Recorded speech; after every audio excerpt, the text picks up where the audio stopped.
Quero agradecer a Deus, né, pela vida do nosso pastor Diogo, agradecer a Deus pela vida de todos os alunos. O pastor Diogo é uma bênção, né? O pastor Diogo, ele está sempre nos convidando, é uma alegria participar. Eu também, às vezes, não participo das aulas, né, como aluno à noite, por devido ao horário que eu chego, às vezes, né? Trabalha viajando, mas sempre que posso, é um prazer, uma honra estar aqui com os irmãos.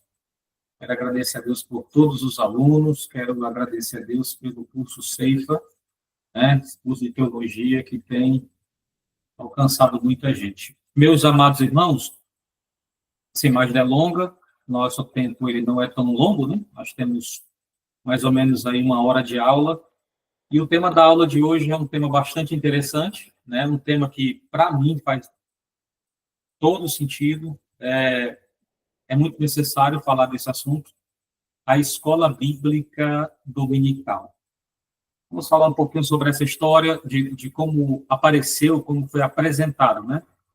Na realidade, a EBD, né, ela é sinônimo de conhecimento, né, de educação cristã.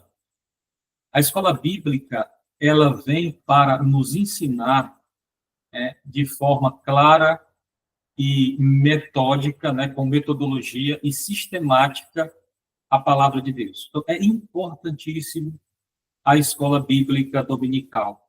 Nós vamos ver, eu já tenho aqui para apresentar aos irmãos, mais ou menos um panorama daquilo que nós vamos estudar, né?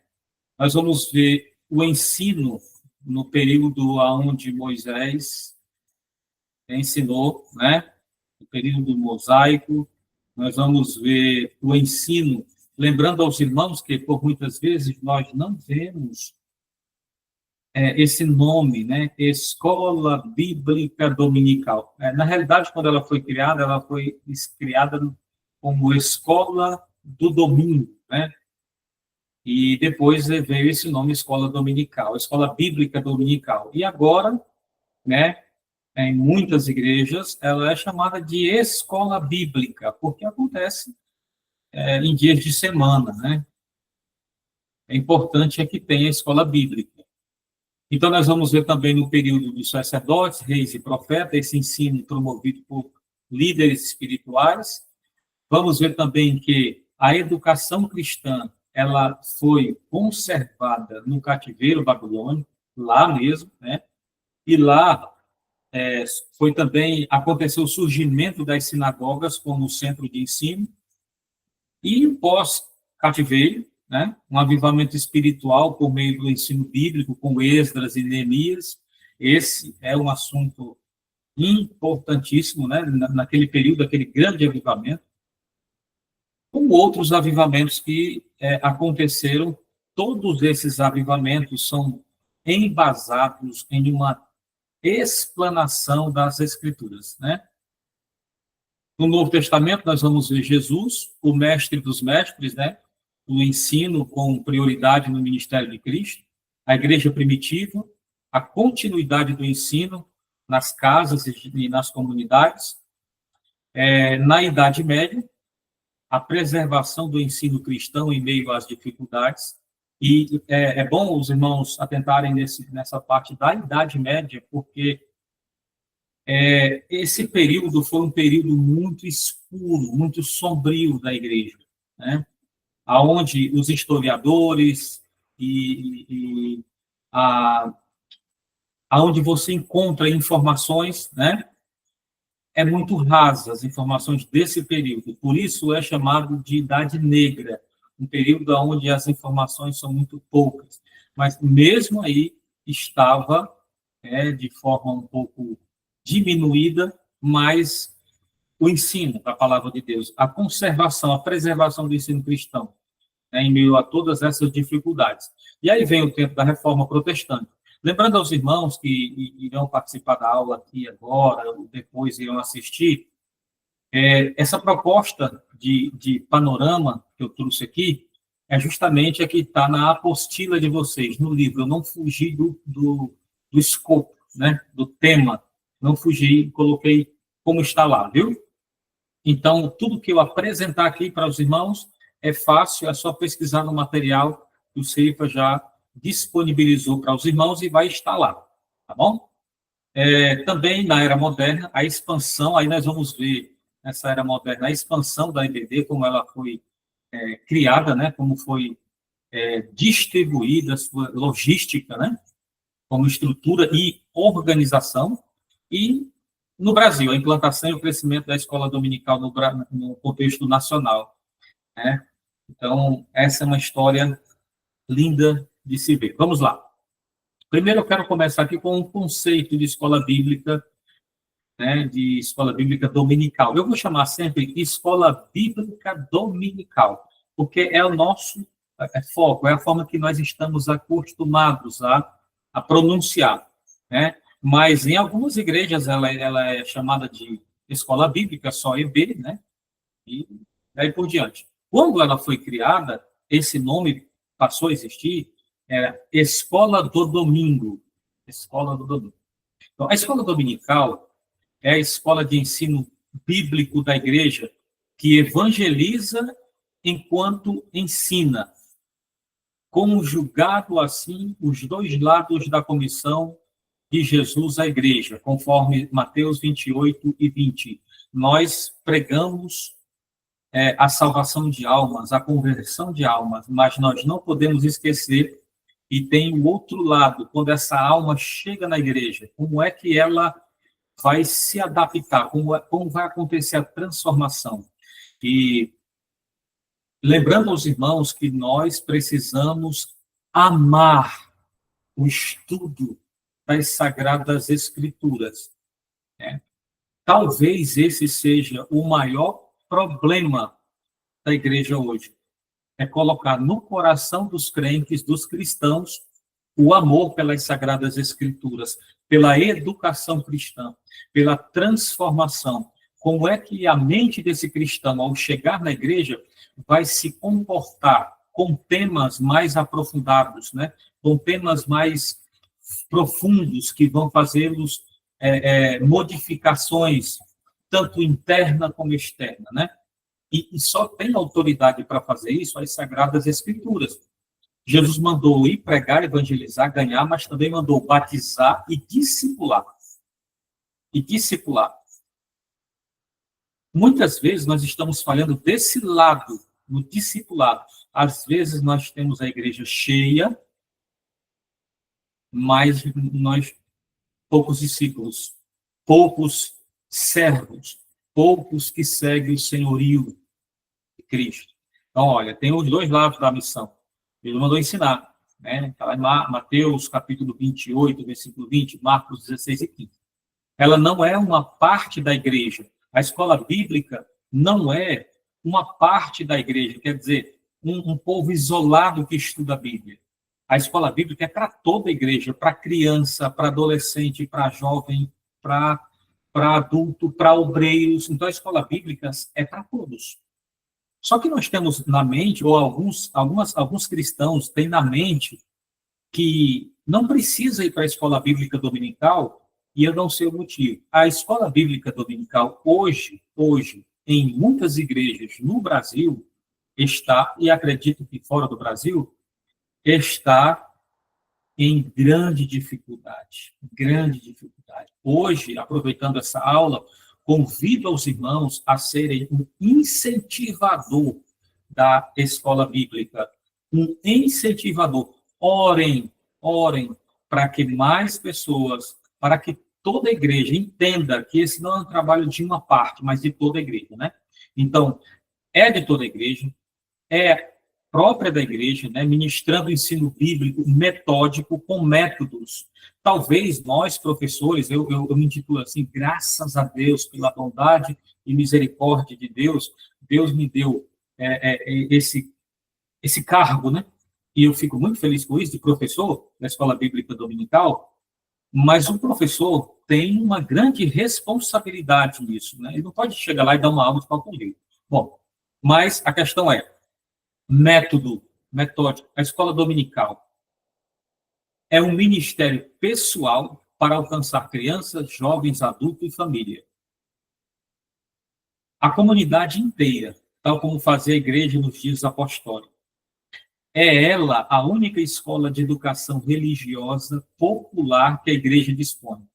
A escola dominical, devidamente funcionando, é o povo do Senhor, no dia do Senhor, estudando a palavra do Senhor, na casa do Senhor. E quando a escola bíblica foi desenvolvida, eu falo escola bíblica, quando ela foi desenvolvida, mas era desde o princípio. Mas quando esse nome passou a existir, os domingos, eles eram realmente considerados o dia do Senhor.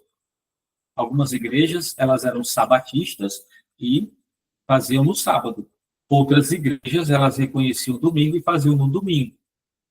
Mesmo as igrejas que faziam no domingo, elas entendiam que o domingo era um dia reservado para o Senhor.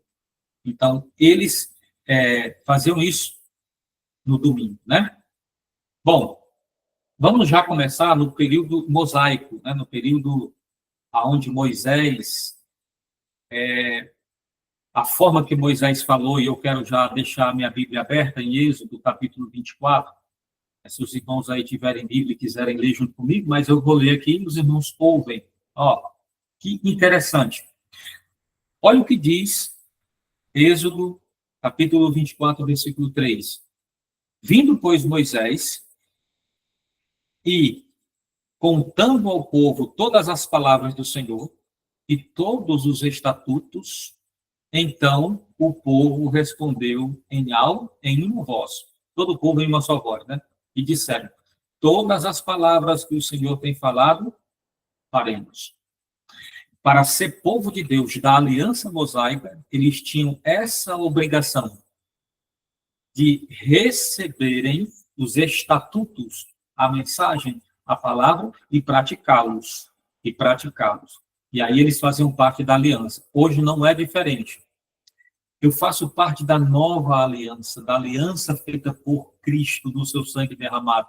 Mas, para fazer parte da aliança, o testador, que foi o próprio Jesus, ele escreveu o testamento, por isso chamado o Novo Testamento. Né? Então, a educação cristã ensina para mim que eu, como um súdito desse Novo Testamento, e como uma pessoa que é herdeira das bênçãos desse testamento, preciso receber também os estatutos, né? A educação para fazer parte. Então, olha bem, no tempo de Moisés foi o primeiro grande líder educador do povo de Deus, né? Após a saída do Egito, ele recebeu de Deus a missão de ensinar a lei ao povo de Deus. E lembrando aos irmãos que antes de Moisés, a palavra de Deus também era transmitida. O ensino também era transmitido. De outra forma, mas sempre sendo transmitida com forma de educação. Toda vez que nós vamos ouvir a Bíblia falando de ensino, né, na época, ensino judaico, tinha que moldar a educação daquelas pessoas, o caráter, a forma de viver, né? A educação da fé começou com ele, por meio da transmissão oral, prática dos mandamentos. Ele recebe os mandamentos, começa a transmitir. Desde cedo, os israelitas foram instruídos a ensinar a palavra em casa e na vida cotidiana. Esse modelo serviu de base para a formação espiritual contínua, que mais tarde se tornaria a base para a escola bíblica. Eu ensinava publicamente, como eu já li Êxodo 24:3, transmitia as leis de Deus. Vamos lá para Êxodo 18, capítulo 18, versículo de número 20. Vamos ver o que está dizendo? Diz assim a palavra do Senhor. E declará-lhe os estatutos e as leis, e fazer-lhe saber o caminho em que deviam ou que devem andar, e a obra que devem fazer. Então, a educação cristã estava totalmente ligada a isso. O caminho que devem andar, as obras que devem fazer, os frutos que devem produzir, né? orientava os líderes e os juízes, os líderes e os juízes, eles também recebiam, né, essa educação cristã, ou, na época, né, mosaica, judia, hebreia, incentivava o ensino em família. Esse texto, depois, irmãos, eu vou até ler agora, porque os irmãos vão ver, no decorrer de toda a aula, que essa educação cristã, ela vai ser transmitida principalmente à família. Olha que forma, Deuteronômio, capítulo de número 6, a partir do versículo de número 6. Olha o que diz a palavra de Deus. E estas palavras que hoje te ordeno estarão no teu coração. Eu acho interessante que no Velho Testamento, o judeu, quando falava coração, para ele, o coração não se separava daqui. O coração estava aqui. O coração era a sede de todos os sentimentos, de todos os pensamentos. Por isso que o proverbista vai dizer, de tudo que tem que guardar, guarda o teu coração, porque deles está as saídas da vida. Então, quando o coração recebe a instrução, recebe a palavra, você pode fazer essa comparação. Uma pessoa que é instruída na palavra, que gosta da escola bíblica dominical, ou da escola bíblica, que gosta da doutrina, e que gosta de estudar as escrituras da mensagem, ele é diferente. O comportamento dele é diferente. O que muda, o que faz a diferença nessas pessoas é essa instrução. E olha como em Deuteronômio fala sobre essa instrução em família. Porque uma das coisas que eu tenho que lembrar também é que a escola bíblica, ela não substitui a educação na família. A educação pai e mãe transmitida para o filho. É importantíssima essa educação. Diz assim o versículo de número 7. E as intimarás aos teus filhos, e deles falarás assentado em tua casa, andando pelo caminho, olhe bem, andando pelo caminho, e deitando-te e levantando-te. Então, a educação cristã, a escola bíblica, ela era transmitida dentro de casa. E aqui está dizendo, olha, falarás assentado em tua casa, andando pelo caminho, deitando-te e levantando-te. Ele aqui usava o método da repetição, né? O método da repetição. Se tem algum crente que estudou, já ouviu uma mensagem, estudou a escola bíblica, vai para a aula e diz assim, puxa, eu já sei esse tema, né? Então, aqui a Bíblia, Deus estava ensinando ao seu povo como aprender, como o aprendizado iria introduzir dentro do coração deles, né? Dentro do seu entendimento. E as escreverás nos umbrais da tua casa e nas tuas portas. Versículo 5, eu pulei aqui. E também as atarás por sinal na tua mão, e te serão por testeiras entre os teus olhos. Então, essa era uma forma de ensino desde o Velho Testamento. Estabeleceu. E outra coisa, viu? Ele estabeleceu momentos solenes da leitura da lei. Né? Aí os irmãos aí em Deuteronômio 31 e vão ver a forma que foi estabelecida. Então, agora passando para a época dos sacerdotes, reis, profetas de Israel, e começa a aumentar cada vez mais a necessidade de transmitir o estudo das Sagradas Escrituras. Só uma pausa, irmãos, para lembrar aqui os irmãos. Se tiver alguém que queira falar, os irmãos podem levantar a mão. Tá bom?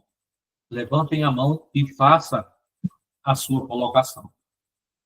Dê aqui a sua sugestão sobre a escola bíblica. Como é a escola bíblica aí na sua igreja? Você é um incentivador da escola bíblica, né? E aí você pode comentar aqui, deixar a sua sugestão, deixar o seu comentário e eu vou ficar muito agradecido. Tá bom? Irmãos, na época dos sacerdotes, reis e profetas de Israel, os sacerdotes, além de conduzirem o culto divino, tinham a responsabilidade de ensinar a lei. Deuteronômio, capítulo 24, Samuel, capítulo 12, Crônicas, 2 Crônicas 15:3, Jeremias 18:18. Era responsabilidade desses homens. Falando da nossa igreja hoje, pentecostal, falando de nós mesmos, né? É responsabilidade do obreiro transmitir, falar das Escrituras. É nossa responsabilidade.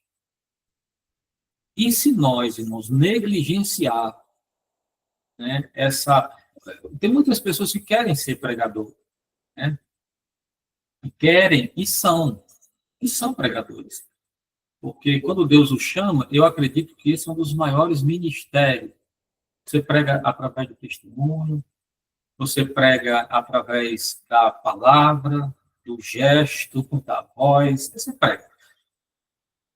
Mas nós não podemos negligenciar isso. Para que pregue o evangelho assim como ele é. Para que eu não invente, né? Para que agrade o público, eu invente técnicas que, às vezes, faz com que a palavra de Deus, na sua explanação, né, na transmissão da palavra, seja em partes. Eu leio o texto, mas não explano o texto. Eu tenho que agradar o público, eu tenho que fazer o que o povo quer, e aí, se eu não fizer assim, não me convidam mais, e aí é um grande risco. Né? Eu estou falando da pregação, porque tem pessoas, se tiver alguém que não concorda comigo, eu sou aberto a ouvir. Mas eu acho que não tem como separar o ensino da pregação.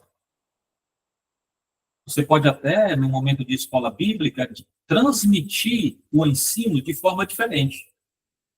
E na hora da pregação, você transmite a pregação com outro tom de voz, né? Com outra velocidade de voz, usando alguma... Mas é ensino. É o ensino. Então, o culto era para ser... Por exemplo, como é que nós cultuamos a Deus? Como é que nós descobrimos isso? Como é que a gente faz na nossa liturgia de culto? Nós iniciamos orando de joelhos. Hoje, tem muitas pessoas que nem cultuam mais, vão na igreja. Mas o culto a Deus vai na igreja, dobra os joelhos e inicia com a oração. Os louvores da harpa são cantados e eu vou lá, participo dos louvores da harpa. Depois eu vou ouvir oração, depois eu vou ouvir conjunto, depois eu vou ouvir pregação, vou participando do culto. E depois eu vejo as ofertas, eu oferto na casa de Deus. E como é que eu sei que essa liturgia é recebida por Deus? Porque eu tenho a Bíblia. A Bíblia, irmãos, a palavra de Deus, ela instruída, ela nos servindo diário, né? Ela nos conduz ao verdadeiro culto. E aí nós vamos entender que, assim como lá em Deuteronômio, né, ao andar pelo caminho, ao deitar-te, ao levantar-te, né, o culto não é só as 2 horas que eu estou na igreja, mas o culto é a minha vida apresentada a Deus, né?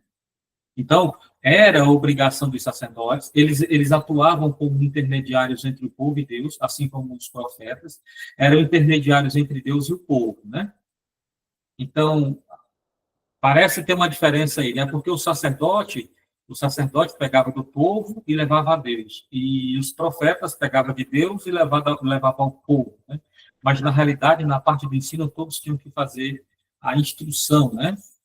E reis piedosos de Judá, de Israel, eles se aliavam aos sacerdotes para promover o ensino bíblico.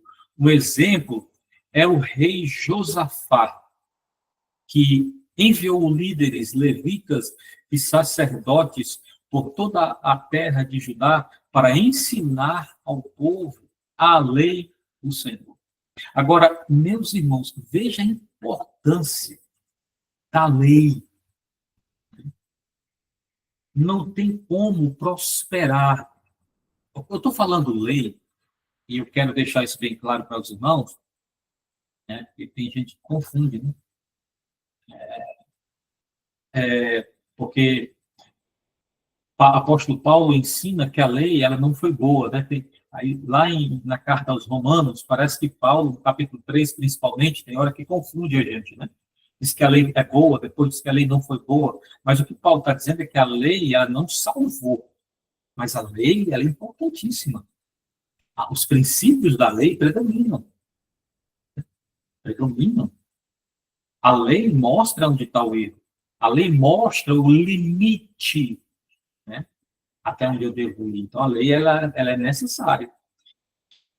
E quando o povo, olha para vocês verem e comparem esse texto de 2 Crônicas, capítulo de número 17.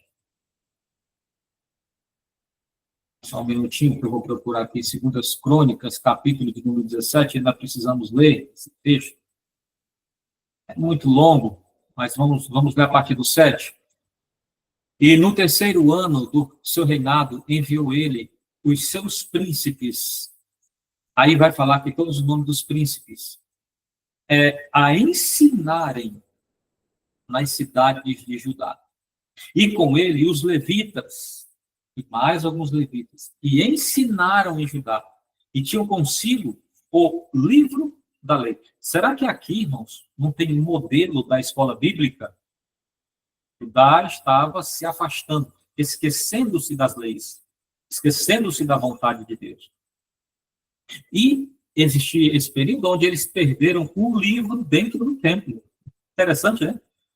Perderam um livro dentro do templo.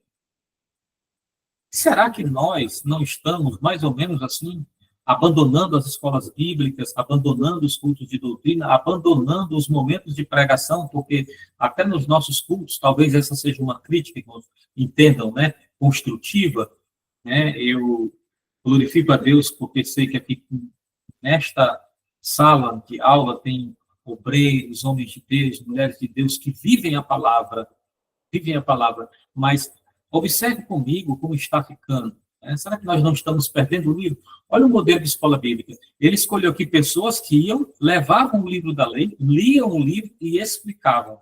A escola bíblica parece ser tão simples assim.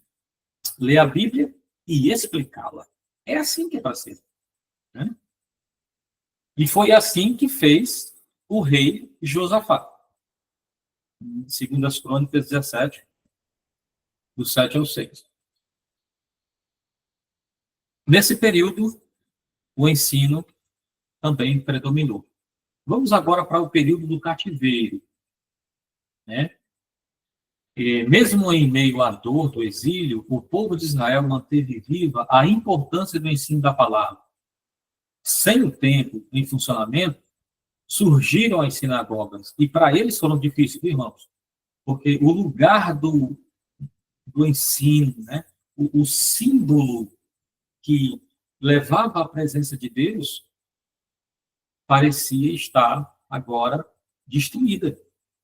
E aí, irmãos, nós vamos ver a dificuldade que aquele povo tinha. Além de não ter o templo, não tinha os sacerdotes, embora depois nós vamos ver que Nabucodonosor ele tinha uma forma de governo, não sei se por devido à sua adoração a vários deuses, então ele permitia ao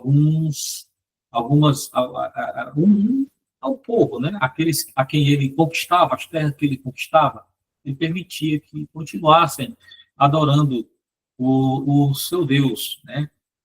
Porém, irmãos, longe sem o templo, longe da sua terra, longe de seus pais, né, que ensinava as escrituras. Mas esse momento foi permitido por Deus. Então, assim, sem o templo, de funcionamento, surgiram... Aí, nesse período, irmãos, de forma ainda embrionária, começa a nascer a sinagoga, com grupos de pessoas, né? Aí os irmãos desenham aí na sua mente como era. Uma parte de pessoas não entraram na Babilônia, ficaram às margens do rio Quebar. Outra parte foram espalhadas por Babilônia, e outra parte ficaram, né, principalmente aqueles que tinham sangue real, né, como Daniel, seus 3 amigos, né, Ananias, Misael e Azarias, eles ficaram no palácio do rei, né?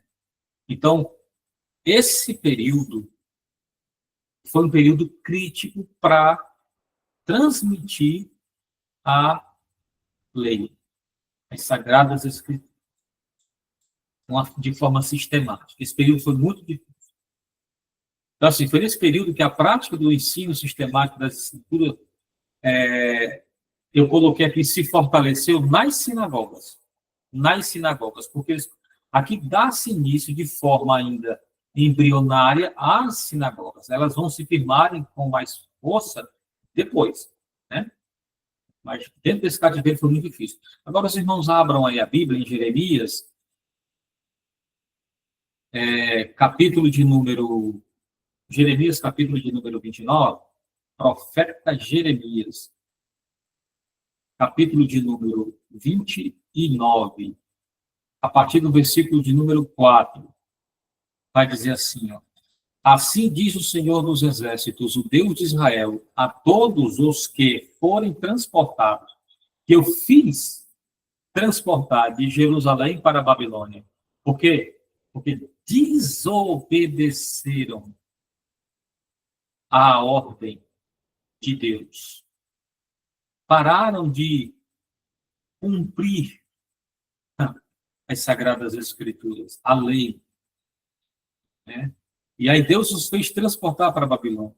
Aí ele vai dizer, porque, interessante, os falsos profetas, e irmãos, é por isso que nós temos que, hoje, ter acesso às Escrituras, porque desde aquela época os falsos profetas, né? Os falsos profetas diziam assim, ó, Jeremias profetizando, dizendo, vocês vão ser levados para o cativeiro. O rei da Babilônia vai vir aí. E mostrava suas visões, contava suas parábolas, e aí o povo não acreditava. E aí, depois que o povo foi levado, aí Jeremias estava ensinando algo e o povo não parecia não entender. Algo que eles foram ensinados o tempo todo a não fazer. Mas Deus ali estava dando novas instruções. Olha aqui. Edificai casas e habitai-as. Plantai jardins, comei do seu fruto. Tomai mulheres e gerai filhos e filhas. E tomai mulheres para os vossos filhos. E dai vossas filhas a maridos, para que tenham filhos e filhas e multiplicai-vos ali, e não vos diminuais. Procurai a paz da cidade para onde vos fiz transportar e orai por ela ao Senhor, porque na sua paz vós tereis paz. Então, Deus estava passando novas instruções aqui, né? Aqui eu vou falar após cativeiro, né? Vai falar sobre como Esdras edificou ali, começou a estudar. Irmãos, foi um grande avivamento nesse período. O povo chegou de lá. Eu sei que nós vamos ver o profeta Joel e outros profetas falando sobre as dificuldades que tiveram, né, depois que eles saíram do cativeiro. Vamos ver Daniel consultando as escrituras e dizendo, puxa, faz tempo já, 70 anos. Interessante que Daniel mostra para o povo que o tempo se cumpriu, mas eles não tinham mudado ainda. Eles precisavam mudar. E aí, irmãos, quando começa a acontecer as levas, né, eles voltando para a sua terra natal, e quando eles chegam lá, irmãos, eles veem os muros caindo por terra. Eles veem o templo, né, que tinha sido destruído. E aí, irmãos, um grande trabalho tinha de ser feito, uma reconstrução. Mas aí eles tinham que receber instruções para poderem continuar servindo a Deus. Esdras dedicou-se a estudar, praticar e ensinar a lei. Reuniões públicas para leitura e explicação da lei. Olha bem como é que eles faziam. O avivamento que aconteceu naquele período foi justamente pela participação do povo, né, através do ensino. E esse ensino era acessível a homens, mulheres e crianças. Olha o ensino, a valorização das escrituras como base da restauração nacional. A nossa nação, entendeu? Existe forma que Deus trabalha, irmãos, de forma coletiva. Não vou falar aqui da nação brasileira já. Vamos falar na igreja, na nossa igreja. Muitas vezes Deus quer trabalhar de forma coletiva. A vida espiritual, a vida cristã, a vida familiar, a vida do trabalho, a vida por onde você anda, por onde você vai, da forma que você vive, muitas vezes depende de como você vive em comunhão com a igreja. Então, irmãos, essa valorização do estudo da educação cristã dentro da igreja, ela é importantíssima para que nós possamos ter uma vida saudável, uma vida cristã saudável, né? E esse fortalecimento do ensino regular nas sinagogas, né? Que aí eles continuam com as sinagogas. Embora vocês escutem e vocês leiam passagens bíblicas de mestres da lei que viviam nas sinagogas, e fariseus, e saduceus, né? E mais alguns grupos de pessoas que frequentavam as sinagogas e que, por muitas vezes, foram repreendidos por Jesus, e às vezes a gente pensa, né, vê lá em Apocalipse, sinagoga de Satanás, né? E a gente, puxa, sinagoga é ruim, né? Não, mas nesse período, a sinagoga, ela existiu como escola, viu? Ela existiu como uma creche, como um lugar, ali tinha a transmissão das Sagradas Escrituras, né, para crianças, tinha as Sagradas Escrituras para faixa etária de idade, né, jovem, adulto, e homens, e daí por diante. Então, a sinagoga ela foi importante naquele período onde a transmissão das Escrituras foi continuada. Amém, irmãos? Então, olha bem, para os irmãos verem. Agora aqui, eu coloquei mais ou menos um modelo de escola bíblica. Nos dias de Esdras e Neemias, quando o povo todo o exílio da Babilônia, alguém quer falar? Eu escutei aqui. Se alguém quiser falar, é só entrar aí que eu escuto, viu? Então, nesse período, houve um grande avivamento espiritual. Esse despertamento teve como base o ensino sistemático da palavra de Deus, dando origem ao primeiro movimento de ensino bíblico metódico popular, semelhante à escola bíblica dominical, né? Aí vamos lá. O capítulo 8 de Neemias, né? Esdras era o superintendente do ensino. O livro-texto era a Bíblia. Os alunos incluíam homens, mulheres e crianças, lá em capítulo 8, versículo 3, e daí por diante. E havia uma equipe de 13 auxiliares mais 13 professores. Depois vocês leem esse texto lá, muito interessante. E a revista dá essa proposta, né? A apostila de vocês. O horário de ensino, eles tinham um horário, olha para vocês verem a didática, né? A forma metódica. Então, assim, ia da manhã até o meio-dia. Provavelmente, especificamente, os dias de sábado, né? Os professores liam a palavra e explicavam o sentido para o povo, para que o povo entendesse. E assim era a forma que eles transmitiam as Sagradas Escrituras nesse período. Na Idade Média, irmãos, eu tenho um livro, eu emprestei esse livro e ainda não recebi, mas acredito que ainda vou receber de volta. As Catatumbas de Roma. Existiu um período, irmãos, aonde a idade, e principalmente na Idade Média, que a história e a tradição ela ficou um pouco obscura, né? Olha como era a forma em que eles cultuavam.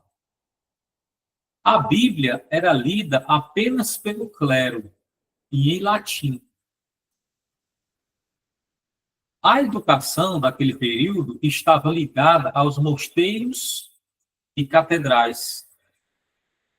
Então, olhem para vocês verem como era nesse período, e que esse período foi tão obscuro, e que eu creio que um dos maiores problemas era a falta de esclarecimento das Escrituras. Então, o clero era um povo que era totalmente separado do povo simples, né? O clero, eles eram intocáveis. Eles viviam em mosteiros, né? Catedrais, e eles eram reservados, separados, escondidos debaixo de sete chaves. E como que esses homens transmitiam? Quando alguém conseguiu ouvi-los, era em latim. Segundo a tradição, de costas.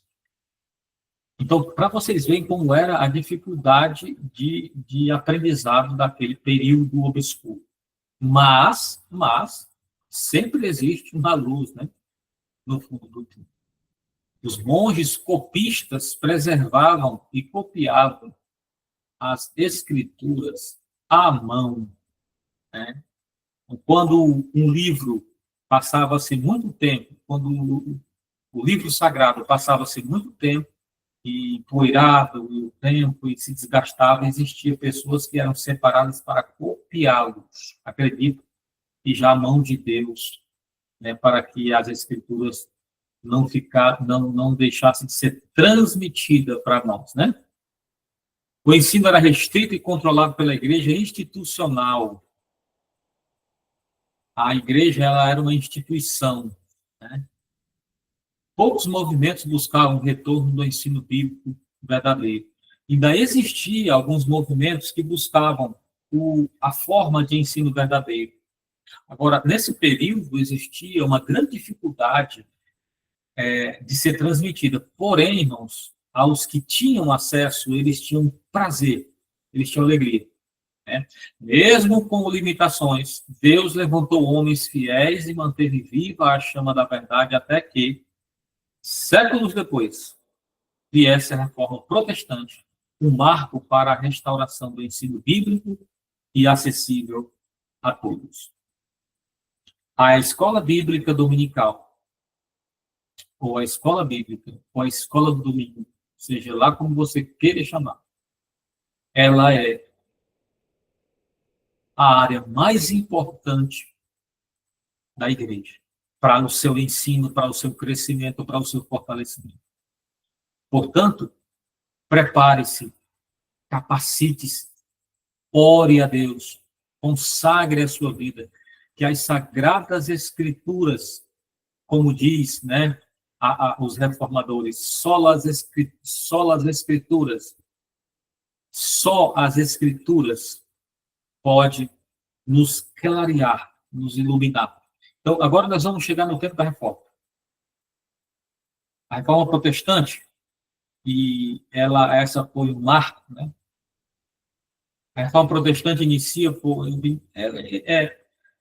nessa leitura, eu coloquei aqui Martinho Lutero, mas, irmãos, Martinho Lutero, ele foi o nome emblemático, mais lembrado desse período, né? Mas não foi só Martinho Lutero, né? Em 1515, né, um poderoso movimento ao retorno à palavra de Deus como autoridade máxima da fé. Um dos pilares da reforma era o acesso livre à Bíblia, à Biblion, ao cânon, né? Por todo o povo. E isso exigia ensino. Lutero e outros reformadores acreditavam que cada cristão deveria conhecer pessoalmente as Escrituras. Por isso, uma das forças, né, da reforma e a mudança de mente na vida das pessoas foi as Escrituras convencendo, falando com elas, ensinando, educando a serem um povo de Deus. E é interessante que a reforma ela não mudou somente o meio cristão. A reforma ela trouxe vários benefícios, né, no meio social e daí por diante. Então, essa era uma afirmativa deles, que cada cristão pessoalmente tivesse acesso às Escrituras. Faço uma pergunta para você nessa noite, né? Eu acredito que, ouvindo essa aula, você que está fazendo o teologia do Ceifa, você está totalmente envolvido com as Sagradas Escrituras, você tem paixão por ela, você tem amor por ela.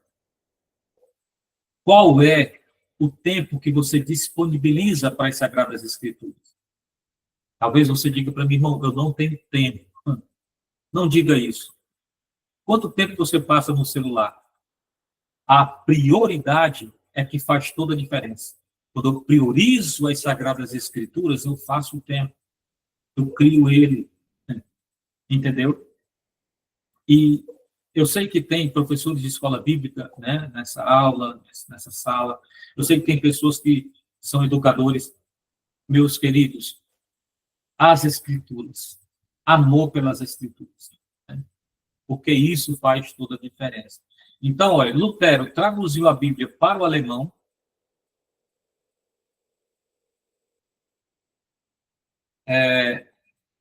Está acontecendo alguma coisa aí, pastor Diogo? Eu ouvi uma mensagem aí, parece que vai ter um retorno daqui uma hora, vai cair, vai não, né? Não, não vai não, viu? Não vai não, viu? É porque o não respondeu para o senhor que ele, em torno de uma hora da pergunta que o senhor fez, ele lê a Bíblia, né? Ou, ou irmão, Francisco Cardoso, Cardoso, isso. que benção. Uma hora por dia você lê as Escrituras, isso é importante. Vou aproveitar aqui para fazer também, aqui meio que não é uma crítica destrutiva, é uma crítica construtiva, viu, irmão? É, quando você vê alguém que gosta de estudar as Escrituras, gosta, eu aceitei Jesus com 18 anos de idade, né? E já passei por algumas cidades, acredito que o pastor Diogo também tem bastante experiência com isso. Conheci pastores e conheci algumas pessoas que dizem assim, eu não gosto da escola bíblica. Eu conheci pessoas que eram contra a escola bíblica. Inclusive, aqui na cidade de Nova Russas, né, não faz parte da nossa igreja, mas eu conheço uma pessoa que diz, para que escola bíblica? Essa revista, para quê?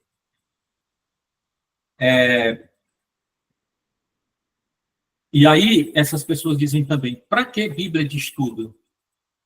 Para que livros? Irmãos, a Bíblia, ela é o livro base, cabeça, a Bíblia. Mas quando eu me dedico ao estudo, eu entendo que a interpretação ela não é particular. E que eu posso errar a minha interpretação e que outra pessoa pode me ajudar. A Bíblia, ela é para ser interpretada por mim. Eu só vou entender quando eu interpreto. Tem partes da Bíblia que eu não entendo e que não vou entender.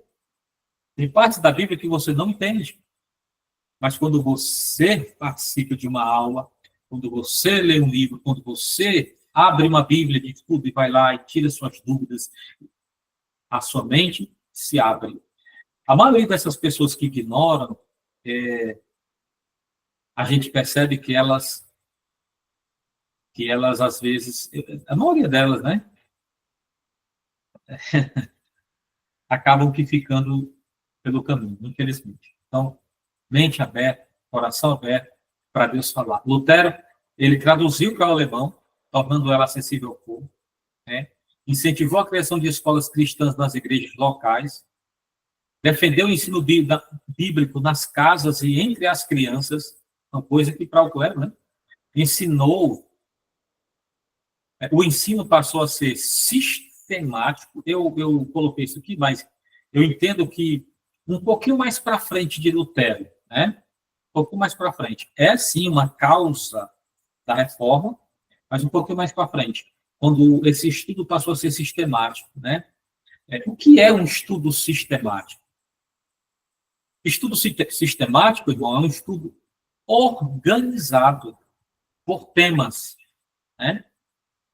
Quando eu faço, eu até queria que os irmãos tivessem aqui a diferença, pensassem qual é a diferença entre a escola bíblica e um curso de teologia. Para mim, um curso de teologia da igreja é a escola bíblica. Para mim, eu sei que tem pessoas que não concordam. Mas existe uma pequena diferença. Qual é a diferença? A diferença é que a escola bíblica ela é sempre aberta a temas. A teologia ela já é sistematizada. A teologia é um estudo, é uma interpretação das escrituras sistematizada. Por que todo obreiro precisa fazer teologia? Eu concordo que todo obreiro faça, quando pode, né? E, claro, existem exceções. Existem exceções. Vou falar isso agora. Mas concordo que todos façam. Por quê? Porque ele vai ver uma interpretação que já foi feita e que ele tem a liberdade de consultar, estudar, entender, guardar para si ou não, ou discordar. Da Bíblia ninguém discorda. Da Bíblia não. Mas da interpretação de alguém é normal. Às vezes eu estar ensinando, falando sobre um tema, e alguém discordar de mim, ou ter interpretado diferente. Então, meus irmãos, na época da reforma, houve uma explanação. E essa escola foi cada vez mais firmada. Olha, os irmãos terem uma ideia, John Wycliffe, ele foi um pré-reformador, e um dos seus maiores alvos era a tradução das escrituras. E muitos eram contra. John Hus, e aí teve Lutero na Alemanha, Calvino em Genebra, Zwinglio, né, em Zurique, e outros mais. Esses reformadores trabalharam os 5 pontos, né, falando sobre as escrituras, e era o que eles mais queriam, era a explanação das escrituras. Então, vamos já para os tempos de Jesus. Irmãos, Jesus foi um grande mestre,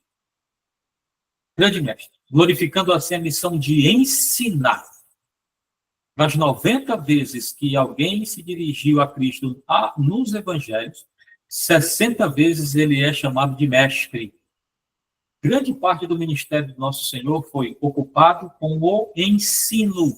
E Jesus era metódico ao ensinar. Ele ensinava por parábolas, ele ensinava por atitudes, ele ensinava ao caminhar, ao entrar no barco, usando a técnica do silêncio, o eco da montanha, dos montes, para que a sua voz fosse ouvida, né? Ele foi um mestre. Grande parte do seu ministério foi ensino. Sua última comissão à igreja foi: ide e ensinai. Então, sua ordem é clara. A quem e onde Jesus ensinava? Ele ensinava na sinagoga, ele ensinava nas casas particulares, no templo, nas aldeias, e ele ensinava para as multidões. Jesus ensinava todo o tempo. Esse era o ensino. O ministério de Jesus era tríplice. Ele pregava, ensinava e operava milagres. Era, pois, o ministério de poder. Pela pregação, ele anunciava as boas novas de salvação. Pelo ensino, edificava a fé dos que criam. E pelos milagres, ministrava o seu poder, sua divindade, e glorificava ao Pai. Então, Jesus, além de fazer isso, além de ensinar, ele aplicava, né? Então, ele ensinava e aplicava esse ensino.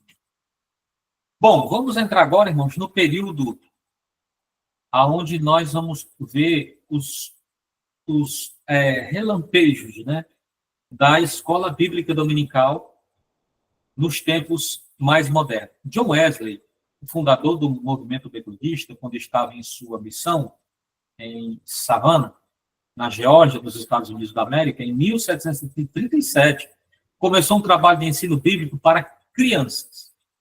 Crianças. Esse era John Wesley. E olha uma das frases de John Wesley. Desde os primórdios falava do valor da escola dominical.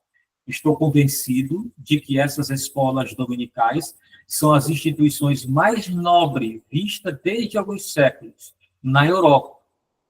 E cresceram cada vez mais, contando que os seus professores e dirigentes cumpram seus deveres. Essa mulher, irmãos, eu coloquei essa parte da história porque poucos conhecem ela, né? Na história registrada que no ano de 1767, Moore, com 26 anos de idade, criou a primeira escola dominical em sua residência. Ela aceitou a Cristo através de um sermão de John Wesley e se comprometeu com a evangelização de crianças.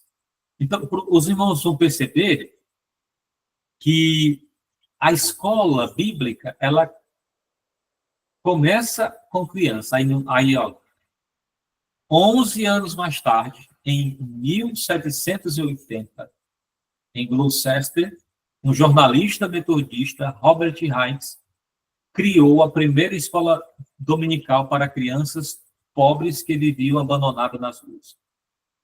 Então, esse jornalista teve essa influência que veio de John Wesley, de ensinar a crianças, percebeu que na Inglaterra, né, tinha um grupo de crianças e, nesse período, o trabalho infantil era escancarado, né?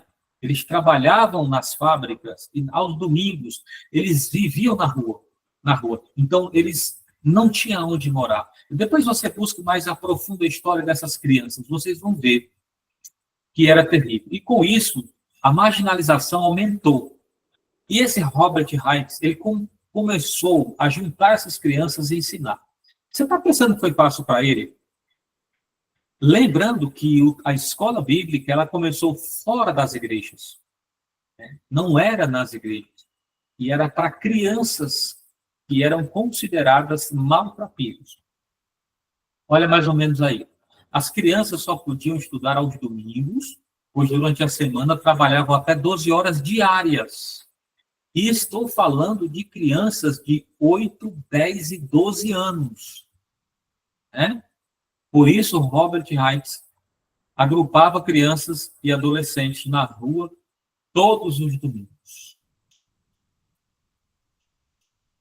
Na época, foi uma quebra de paradigma na educação e ele foi chamado de profanador do domingo. Olha aí, gente. Profanador do domingo. Por quê?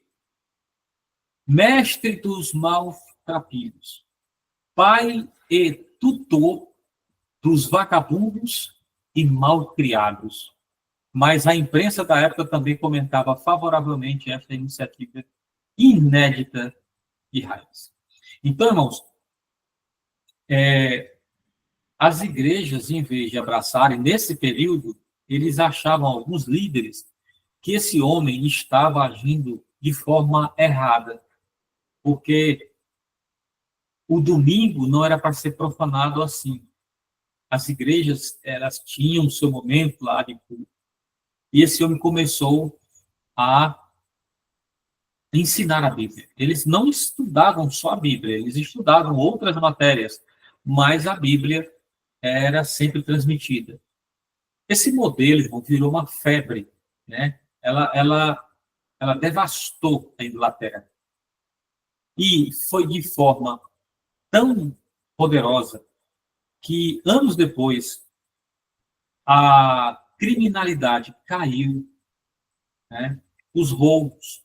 Então, assim, eles começaram a perceber que a iniciativa desse homem era uma iniciativa que precisava ser também copiada pela igreja. E aí a igreja também começou a implantar dentro do seu convívio de culto a escola bíblica dominical. Faço uma pergunta a vocês. Vocês acham que a escola bíblica dominical está bem na sua igreja? Como é a participação dos membros da membresia na escola bíblica dominical? Quais são, né? E aí serão aulas posteriores. Quais são os problemas que a escola bíblica dominical enfrenta hoje? O que nós podemos fazer para que a escola bíblica possa crescer? O livro de estudo dessa escola é a Bíblia. Em obediência ao mandado de Jesus, precisamos examinar as Escrituras, como está em João 5,39, e manejar bem a palavra da verdade. E aí, irmãos, hoje nós temos que fazer com que a escola bíblica expanda, né? E possa ser uma reprodução na nossa mente, no nosso modo de vida, que a escola dominical seja cada vez mais fortalecida nas nossas igrejas e que a Bíblia seja estudada em família, nas sinagogas, ou sinagogas que, não aqui no Brasil e em outros lugares, mas que sejam estudadas, né? Discípulos sejam formados e a ação da igreja. Pode falar, quer falar alguma coisa? Quero aproveitar o seu ensejo, né, acerca da escola bíblica. Como o senhor sabe, eu estou com os cabelos brancos, já tenho uma experiência, né, bem caminhada na questão escola bíblica. Agora mesmo, o pastor Guilherme me colocou para ser dirigente aqui do Monte da Bênção. E eu digo com toda sinceridade, a escola bíblica foi uma das grandes estratégias de as crianças, quando elas estão em atuação, os filhos de não crentes. Nós pegamos os filhos dos não crentes, levava para a igreja, lá e dava educação cristã para elas, e ao ponto que aquelas crianças gostavam tanto que as crianças, começaram a convidar os pais para a igreja. Por incrível que pareça, muitos pais aceitaram Jesus como Salvador através das suas crianças pelo canal competente chamado Escola Bíblica. Infelizmente, muitas lideranças perderam esse foco, ou até às vezes esquecem do valor da escola bíblica. E eu digo para o senhor com toda certeza que seria muito bom que houvesse um despertamento das nossas lideranças, até dos nossos obreiros que trabalham na liderança dentro da escola bíblica, que quando há uma atuação ativa da escola bíblica, não só a questão de ensinar, mas também de evangelizar, alcança grande resultado. O Monte da Bênção cresceu em números devido à escola bíblica. Eu fico até triste quando eu percebo que os nossos líderes que estão, né, na nossa direção, eles perdem esse foco. Às vezes eles se embaraçam com as coisas que acabam deixando de lado, viu, pastor Francisco, a questão desses valores que são tão peculiares dentro da casa de Deus, para gerar ovelhas. A escola bíblica é o canal competente, gente. Seria muito bom se vocês pegarem como estratégia e trouxessem as suas crianças, né, para a escola bíblica. Lógico, aqui a gente preparou tudo, tinha lanche, tinha os estudos bíblicos, tinha as dinâmicas, né? não é só a questão do ensino, mas também tem dinâmicas. Lógico que para cada área de idade tem a forma de como você vai ensinar. Existe a didática, né? Por isso que é importante, né?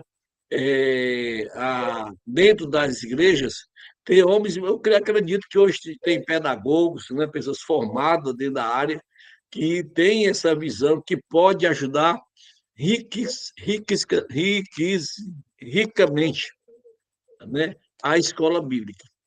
Então, seria muito bom as lideranças investir na escola bíblica. Muito obrigado, viu, pastor brasileiro? Amém, pastor Diogo.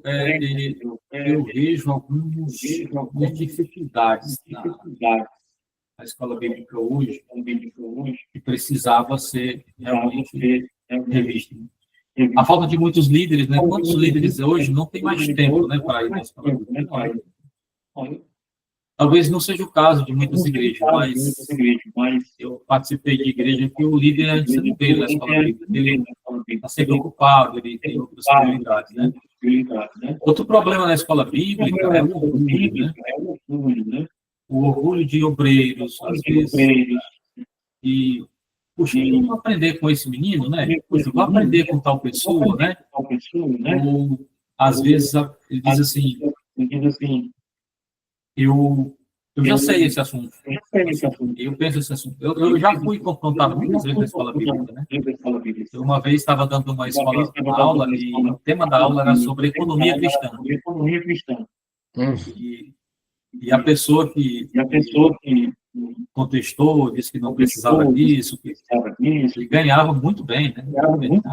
Eu disse, olha, eu entendo, você não precisa mesmo dessa aula, não, você não precisa nem ter. Mas tem pessoas aqui que têm um salário mínimo, ele é dizimista, paga aluguel, cuida da família. É um milagre ou não é? Precisa ter sabedoria ou não precisa, né? Então, esse orgulho, às vezes, de achar que sabe e tal, impede também, né? Mas, na realidade, pastor Diogo, nós estamos deixando de ter essa questão da escola bíblica como uma cultura, não é mais costume, não é mais cultura. Eu perdi meu tempo na escola bíblica, de domingo, né? Não, entendeu? Então, assim, realmente, e quando você passa um período, quando você vê uma liderança que passou ali 2 anos, 3 anos, 4 anos, 5 anos, 6 anos dirigindo uma igreja, e ele não ensinou isso, ele não transmitiu isso, e ele mostrou que ele não gosta disso, aí fica difícil de revogar. Amém? Terminei aqui, viu? Fique à vontade. Amém. Louvado seja Deus. Hoje, como os irmãos perceberam, que começou aí no início, viram que aqui em casa estava cheio de convidados, né? Não deu tempo de ver toda a aula, mas graças a Deus que está gravada a aula e eu vou assistir toda ela completa. E eu louvo a Deus pela vida do nosso pastor Francileudo, né, nosso evangelista, um homem de Deus, abençoado. Como eu digo, reforço, né, a amizade, o afeto que eu tenho muito grande pela pessoa dele e pela pessoa do Rudinei, né? Foram os primeiros momentos que nós tivemos o conhecimento, o apoio deles, a oração deles, que hoje o Ceifa, né, está de vento em popa. Graças a Deus, muita gente já se formaram, receberam seus certificados, né? E eu louvo a Deus por isso, pela vida desses 2 homens de Deus que têm me apoiado, né? Como tem sido o Arão e o Ur, né? Na minha caminhada.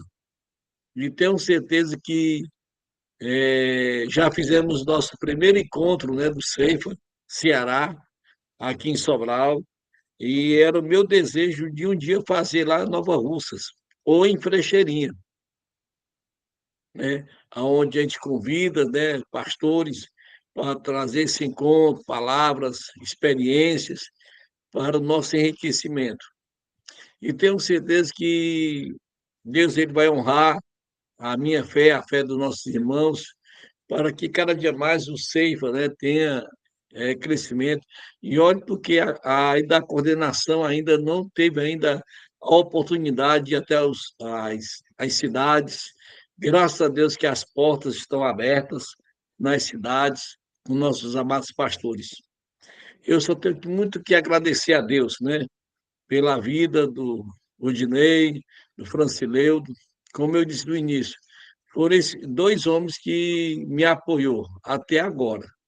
E eu sou muito grato a Deus pela vida deles. E eu louvo também pelos novos coordenadores que estão adentrando também no Ceifa, João Francisco e outros irmãos.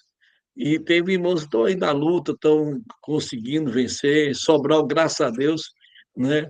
Hoje, o retrato do Ceifa está muito positivo. Temos irmãos lá de Fortaleza que terminaram o curso e não tinham recebido os certificados, né? E eles me procuraram, pastor, terminei o curso há muito tempo e nada de certificado, o que aconteceu? Eu digo, não se preocupe, não. Mesmo eu na época, eu não era ser coordenador, mas eu vou tomar, né, como minha responsabilidade. Fui atrás e, graças a Deus, até botei a foto aí no grupo de vocês, né, eles com seus certificados em mãos, alegres e felizes, até querem fazer o bacharelado, né, do Ceifa, né? Eu estou muito feliz por isso. Então, eu só tenho que agradecer a Deus, né, por esses grandes homens, essas grandes mulheres que hoje terminaram e estão nos apoiando. Que Deus abençoe você, Francileuda, a sua família e a todos os irmãos aí de Nova Russas. Obrigado de coração. Eu queria muito que o senhor orasse por nós e nos abençoasse.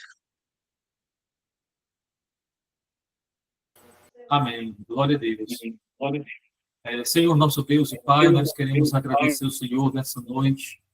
Queremos pedir a tua graça para que nós possamos continuar crescendo na graça e no conhecimento. Muito obrigado, Jesus, por todos que participaram e que o teu nome seja glorificado.